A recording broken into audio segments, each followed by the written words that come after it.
Hello అండి, కార్తీక మాసం వచ్చేసింది. అందరూ ప్రసాదాలు చేసే దాంట్లో బిజీగా ఉంటారు కదా. స్పెషల్గా చాలామంది సత్యనారాయణ వ్రతం చేసుకుంటారు కదా. ఈ టైంలో సత్యనారాయణ స్వామి ప్రసాదము ఒక్కొక్క చోట ఒక్కొక్క రకంగా చేస్తారు. అయితే మనమైతే ఇవాళ అన్నవరం సత్యనారాయణ స్వామి ప్రసాదం ఎలా చేసుకోవాలో చూద్దాము. చాలా ఈజీ అండ్ చాలా టేస్ట్గా ఉంటుంది. కాకపోతే దీంట్లో కొన్ని ఈ సీక్రెట్ ఇంగ్రీడియంట్ ఉంది. అది జనరల్గా ఎవరు చేయరు. బట్ మీది ఈ సీక్రెట్ ఇంగ్రీడియంట్ ఫాలో అవ్వండి, అసలు ప్రసాదం మొత్తం అయిపోతుంది.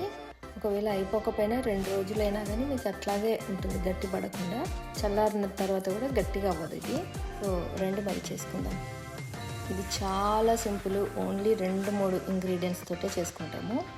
ఏంటి అంటే నేనైతే ఇక్కడ దీనికి 1 కప్పు అంటే చాలా చిన్న కప్పు తీసుకున్నాను నేను. 1 కప్పు గోధుమ రవ్వ, 1 కప్పు చక్కెర, 2 కప్పుల బెల్లము. నేను బెల్లం పొడి తీసుకున్నాను, నాది నల్లగా ఉంది చూడండి. ఇంకా సీక్రెట్ ఇంగ్రీడియంట్స్ అన్నాను కదా, అందరూ ఇలాచి పొడి వేస్తారు, అది కామన్. బట్ నేను కొంచెం జాజికాయ పొడి అండ్ కొంచెం అల్లం అంటాం కదా, పటిక పొడి వేసాను. 1 చిన్న స్పూను నెయ్యి.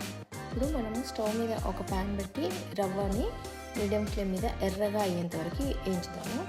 సేమ్ టైంలో 1 కప్పు రవ్వకి 3 కప్స్ వాటర్ ఇంకో గిన్నెలో పక్కన వేడి చేశాను, బాయిల్ చేస్తున్నాను. రవ్వ ఎర్రగా వేగిన తర్వాత ఏం చేద్దామంటే బాయిల్ అయిన వాటర్లో వేసి మూత పెట్టేద్దాం.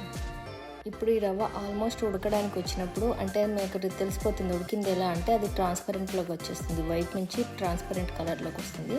అప్పుడు రవ్వ ఉడికింది అనుకోవచ్చు.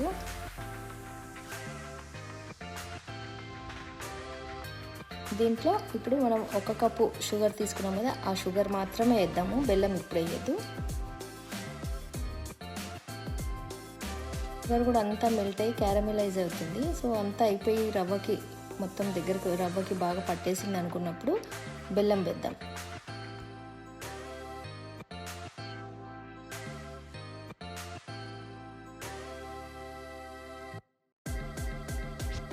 ఈ బెల్లం కూడా ఈ రవ్వతో కలిపి బాగా కుక్ అయ్యేప్పుడు ఇప్పుడు మనము ఇలాచి పొడి, ఆ జాజికాయ పొడి అంటే nutmeg powder and alum powder, ఈ 3 కూడా వేసేసి కలిపి మూత పెట్టి పెట్టేద్దాం కొద్దిసేపు.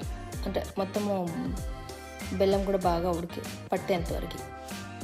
మీకు తెలిసిందే కదా, ఆలంని అంటే పటికని చాలా రకాలుగా ఉపయోగిస్తాము. స్కిన్కి అయితే బాగా యూజ్ అవుతుందని ఇంతకుముందు మనం ఒక చిన్న వీడియో కూడా చేసుకున్నాము.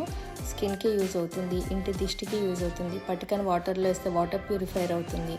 అట్లాగే ఇట్లా వంటల్లో కొన్ని ప్రసాదాల్లో వేస్తే టేస్ట్ కూడా ఎన్హాన్స్ అవుతుంది.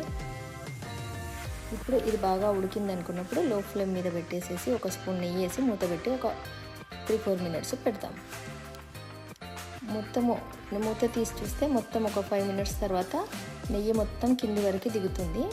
అంతే అండి, ప్రసాదం రెడీ. యాక్చువల్గా అయితే దీనికి మనము నట్స్ ఏమి వేయము, డ్రై ఫ్రూట్స్ వేయకుండానే బాగుంటుంది. మీకు మరీ కావాలి అనుకుంటే కొంచెం స్లైసెస్ చేసుకున్న ఆల్మండ్ ఒకటి వేసుకుంటే చాలు నెయ్యిలో వేసి. అంతే అండి.